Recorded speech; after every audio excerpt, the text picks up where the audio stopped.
Hi, my name is Tim and I'm forgiven. We've taken religion out of America for fear that religion was overstepping its bounds, I guess. We want to remove God and the Ten Commandments and prayer and all these things from public places, and it's supposed to be religious freedom. Supposedly forcing our religion on people when we put this stuff in public places. We are not separating church and state. Now, the separation of church and state is extremely, extremely important. But we've got it all backwards. Religion should not be forced upon people. That's the grounds for removing this stuff. But that's not what it means when we say religion shouldn't be forced on people. What we mean by that is that the state tell you what religion you're going to be and enforce it on you. Separation of church and state means that the state does not run religion. But it does not mean that religion cannot influence, and perhaps even in your polluted mind, religion is running government, and that's not right. Religion does not run government, even if the man that's running the office is a religious man. Man runs government. Religion runs man. When we take religion out of the man, we have self-righteousness extraordinaire. You understand that there is no good in people. There's no good in me apart from God that's in me. There's no good in me. If we take God out, nothing is left but evil. God does not dwell in Satan. God dwells in men who love him. All this may seem irrelevant. You may think that I'm coming out of nowhere and this is kind of bizarre for this. America has got to retrace its steps.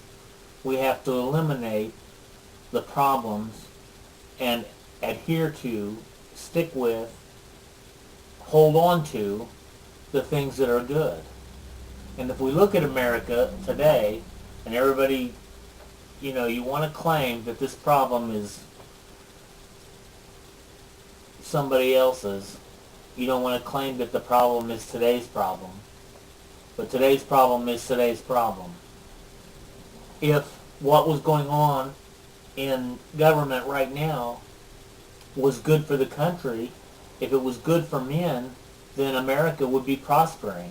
We'd be turning this train wreck around. We'd be coming out of this pit of despair. So if today is so wonderful, why aren't things going good?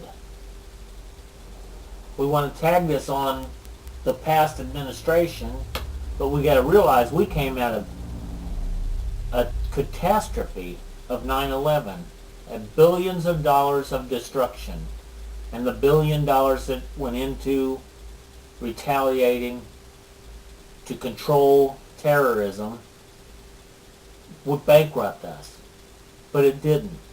The years following 9/11 were pretty solid. When we started getting into trouble was in 2006. The House of Representatives and the Senate were taken over by Democrats. And the Democrats brought in their liberal policies, their liberal spending, their liberalism in general. And people with money decided that the risk was not worth it to invest because they knew that the liberals would control, regulate, and tax their money to death. I love y'all. Y'all think that that $1 million is a lot of money, apparently. And from this perspective, if you have $1 million, it's a lot of money. If you have to earn $1 million and save $1 million, it's a lot of money. But if you're investing $1 million, it isn't that much money.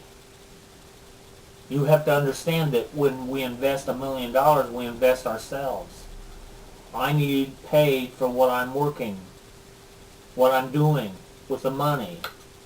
There's a salary, there's a set amount of my time that has to go towards earning money with my money. So if a man sets his money out to work, he has to have a salary, plus he has to have a return on his investment. If he doesn't, it's not logical. You have to understand, investing is logical or it's not logical. It either makes sense or it doesn't make sense. It does not make sense to take your $1 million and throw it in the trash can. It doesn't make sense. You know how hard it is to earn that? You surely know. You surely aren't close. Or if you are, you surely know. It is hard to earn $1 million. But when you're on the spending end of it, the investing end of it, if you don't study, if you don't watch, if you don't hedge, if you don't pay attention to the laws of the land, you're going to lose your money. You're going to lose all of it. It's hard to come by. People with money are not just going to say, who cares, la-da-da. And if they said that, we would suffer because of the products and the goods that they invest in, that they manufacture, that they deliver to us consumers. If they don't invest, there is no computers, there is no TVs, there's no manufacturing jobs. It's real simple. When you start chasing the money starts retreating. It gets away from those problems. I'll hold on to my $1 million because it was hard to make. I'll keep it for me. I'll survive with it. I'll deteriorate it slowly instead of letting them take it all at once. The problem started with that. And it was complicated when we had the presidential elections and liberalism took over the whole works. I don't care who you are. But I do care that you're suffering. I do care that you don't have anything. I'm suffering. And I care about that. My grandkids have to grow up in what we leave them behind. And I want to leave prosperity, and I want to leave God behind. The real men are cowering. The real men need to stop cowering. They need to stand up and say, I don't care how ugly you paint me. I'm not ugly. I'm not greedy and envious, lustful. Not like that. I don't want to throw my money into a pit that is full of vipers that want to help you. For crying out loud. If they want to help you, let them help you. Not let them manipulate everybody else so they can take the shiny, happy face that blesses you. I will by and say, well, whatever will be, will be. If you're not involved in politics, then you don't love God and you don't love your grandchildren.